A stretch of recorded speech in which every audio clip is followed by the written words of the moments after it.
Have you ever felt totally tapped out, like totally zapped of all your energy? Maybe you're overwhelmed by world affairs, the check boxes on your to do list, family obligations, or just zapped and don't know why. This week, we're going to double down on last week's highly downloaded episode and focus on one point: how to better budget your body and your energy. Welcome back to Health Bite. I'm your host, Dr. Adrienne Youdim. I'm a triple board certified internist, obesity medicine, and physician nutrition specialist, and I help people redefine nutrition to include not only the food on your plate, but all the ways that we can nourish ourselves physically, mentally, and emotionally. Last week, we recorded our most downloaded episode in 24 hours. So I decided to double down on what I think is a really important concept and one that is in line with my personal conviction of how we need to redefine nutrition, which is why I have created my 150-minute signature workshop where we will do a deep dive on how we can apply this in our own lives, as well as addressing practical strategies on how we can eliminate our barriers to doing this work in a meaningful way. More on that at the end of this episode. For now, I want to highlight one of the lessons of last week's episode, which is our body's budget and how we can capitalize on this to increase our resilience in how we manage our emotions and our stress, and how it impacts our relationship with food, with ourselves, our work, and the people in our lives. This concept is so very powerful. So let's discuss our body's budget. What does it mean, and how has it come about that our bodies even work in terms of an energy budget? First, we need to remember, what is our instinctive goal? It is to survive. We have evolved from a time in which resources were scarce, food was not abundant, no fast food, no Uber Eats, no abundance. Our ancestors had to seek out food on a day-to-day basis. And when food was found, there were no refrigerators and Ziploc storage bags to save them for later, meaning that the supply of energy was inconsistent. And so we had to find ways to make the supply of energy last. To that end, it became important to know how we use that energy. Too much activity or expenditure would deplete us of our energy stores. Back then, these analogies were very concrete. Food meant calories, energy, and the hunt for food also meant calories and energy, the energy that was spent to obtain it. But these days, our brains are still wired for survival. But the stress response, or the ways in which we tax our minds and bodies, come in various forms. Stress from work, stress from the political climate, stress from world affairs. I know wherever you stand on the political or social spectrum, you are likely feeling taxed right now. Stress comes in managing our families, sick parents, or developmentally challenged children, perhaps a taxing relationship with our partners, or a loss of relationship due to death or divorce. The sources of stress are abundant and endless. We all speak of a time when things will settle down, only to find that that time is harder and harder to come by. We are therefore met with a constant, steady stream of stressors that tax our bodies. That is the energy spent. And yes, we can in some ways change our circumstances, change the situation. We talked about that a bit last week. But let's face it, often we cannot. The divorce is the divorce. The child with ADD is the child with ADD, and so on. And being inundated by these stressors will ultimately deplete us. If we are not intentional about repleting our stores or filling our cup, as they say, we will get depleted. So, how can we replete? Well, our bodies and our mind respond to ingredients, to nutrients, so to speak, that provide us with more energy, more emotional resources to draw from. These ingredients can be food, but there are other nutrients as well. So let's get into these a bit more in detail.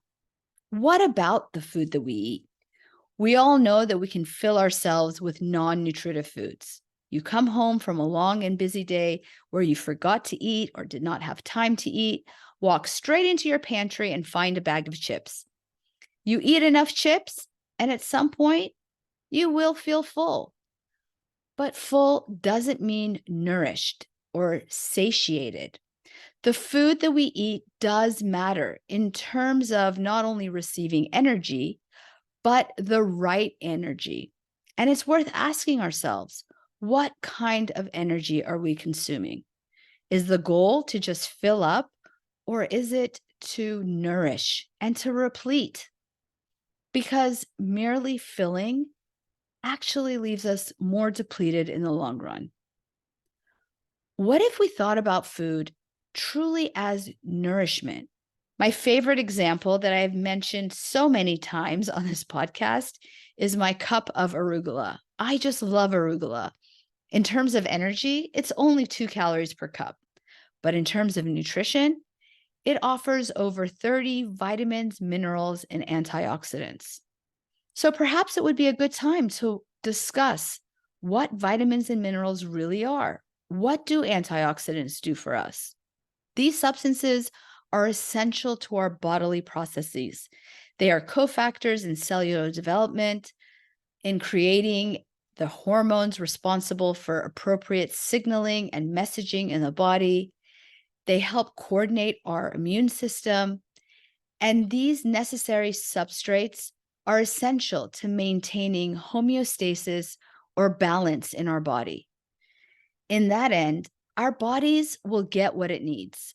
But if it's drawing from an empty well that is not replete, the well will dry up. And as a result, our bodies will suffer physically in terms of illness and suffer emotionally in terms of resilience. If we offer good energy in terms of healthy carbs, for example, we give our body the energy necessary to run daily functions, and we're less depleted as a result. Not to mention that the fiber in those carbs feed the gut flora, the organisms that live off of us, but also help release nutrients that are necessary for important functions like our immunity. This is just one example of the way in which the food we eat supports our energy and prevents the bodily stress that occurs when these nutrients are not available. That unused energy is then made available for other areas in which we need it. Think of it as a reserve in the bank account, a reserve of our energy. But there are other nutrients that are not food, like sleep, for example. Sleep is one of those nutrients.